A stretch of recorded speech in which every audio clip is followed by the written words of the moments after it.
Hello mga ka-vlog! Nandito tayo ngayon sa isang lugar na puno ng kasaysayan at kagandahan. Alam niyo ba kung saan ito? Welcome to St. Matthias Church! Tara na guys, let's go! Nahuli si Philip! Ulit! 1, 2, 3, go! Welcome to Kabagan! Ang St. Matthias Parish Church o kilala bilang Tumawini Church ay isang simbahang katoliko sa Romana sa bayan ng Tumawini, Isabela. Sa ilalim ng jurisdiction ng Diocese of Ilagan, naging hiwalay itong parokya mula sa Kabagan sa ilalim ng patnubay ni St. Matthias noong 1750. Alam niyo ba na itong simbahan na ito ay may kakaibang geometric design na hindi mo basta-basta makikita sa ibang lugar? Pero ang tanong, paano ba nakakaapekto ang mga geometric shapes sa kultura, sining at kagandahan ng simbahan? Yan ang tatalakayin natin ngayon. Tara!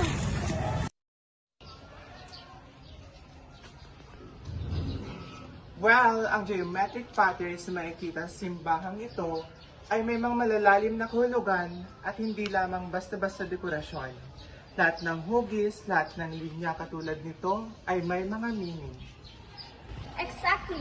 Ang mga geometric shapes ay isa sa mga paraan nagpapakita ng pagkakaisa at balanse ng mga values sa malalalim na bahagi ng ating kultura.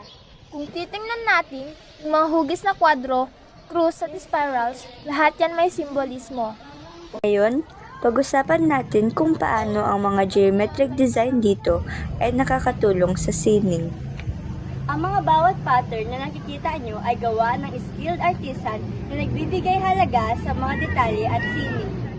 Tama! Tinuturing ito ng marami bilang isang simbolo ng mga mastery ng lokal ng mga artisan. Ang geometriko nilang disenyo ay hindi lamang basta arts. Para sa kanila, ang bawat linya at hugis ay isang pagpapahayag ng kanilang pananampalataya at sining. At hindi lang yan, kung papansinin ninyo, pati yung mga bintana at pintuan ay may mga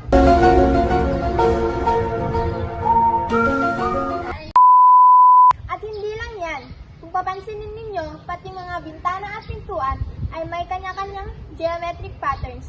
Ang mga design na ito ay hindi lang para gumanda ang itsura ng simbahan, sila rin ang nagsisilbing simbolo ng liwanag at gabay.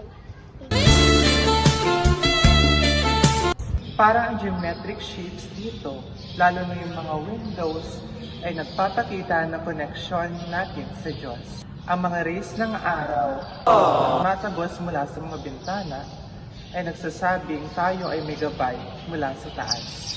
Ang sining ay hindi lang sa mata, kundi sa puso rin.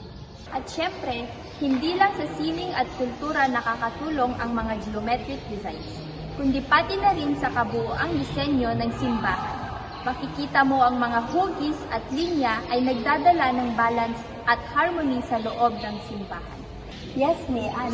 Kung titignan mo, parang ang simbahan mismo ay isang malaking likha na puno ng pagkasunod-sunod. Lahat ng disenyo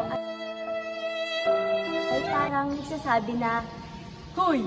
Hoy! Taas mo!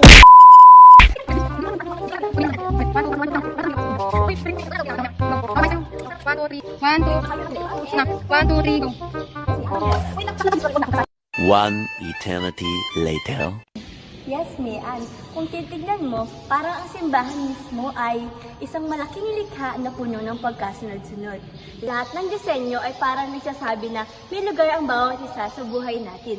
Ang geometric design na ito ay hindi lang basta art. Isa itong paalala ng pagkakaisa, pagkakabuo ng bawat bahagi ng ating kultura at pananampalataya.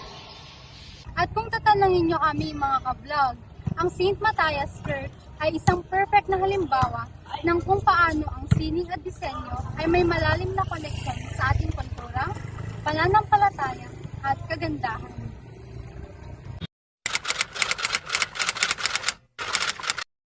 Hello mga ka-vlog! Kung noong nakaraan ay nasa St. Matthias Parish Church kami sa Tumawin, Isabela, ngayon naman ay nasa Triangle Park kami ng Kabagan! Ngayong araw, pag-uusapan natin kung paano ginagamit ang geometry sa pagpapakita ng kultura, kagandahan ng lugar na ito. At syempre, aalamin din natin ang koleksyon ng kalesa sa buhay ng mga Cabagueños. Ang park na ito ay hugis at sulok. Simple pero simboliko. Ang hugis at sulok ay nagpapakita ng balanse, pagkakaisa at lakas. Ang maayos na disenyo nito ay nagbibigay daan sa mga tao na makapaglibang at mag-enjoy sa espasyong ito. Tingnan niyo naman ang kalesang ito. Ang geometry ay makikita sa disenyo nito. Mula sa bilog na gulong hanggang sa tuwid na linya ng katawan nito, pero higit pa sa disenyo. Ang kalesa ay may malalim na koneksyon sa kultura ng Kabagan. Noong unang panahon, ang kalesa ang pangunahing transportasyon ng mga taga-Kabagan. Ginagamit ito upang magdala ng produkto sa palengke, maglakbay sa mga malalayong lugar at makipag-ugnayan. So, kuya, taga saan po kayo? Pinanga San Pablo sa Pinangasan pa. Gaano po ka-importante yung pagkakalesa niyo sa hanap pang araw-araw? ang bigas namin bigas Pang sobra pagpamasahe ng mga may nag-aaral, may anak po kayo? Ilan po? apat. Apat. Salamat po. Thank you po, kuya. Ang disenyo ng kalesa ay hindi lamang practical, kundi artistic din. Ang symmetrical nitong anyo ay nagpapakita ng husay ng mga artisan noon. Ang Triangle Park ay hindi lang lugar para sa mga turista, kundi para rin sa mga Cabagueño.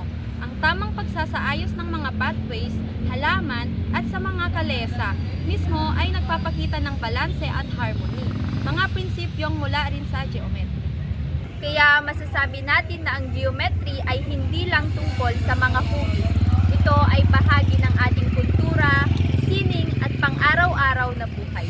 Ang kalesa sa Triangle Park ay isang paalala sa atin ng kahalagahan ng ating nakaraan at kung paano natin ito naisama sa modernong panahon.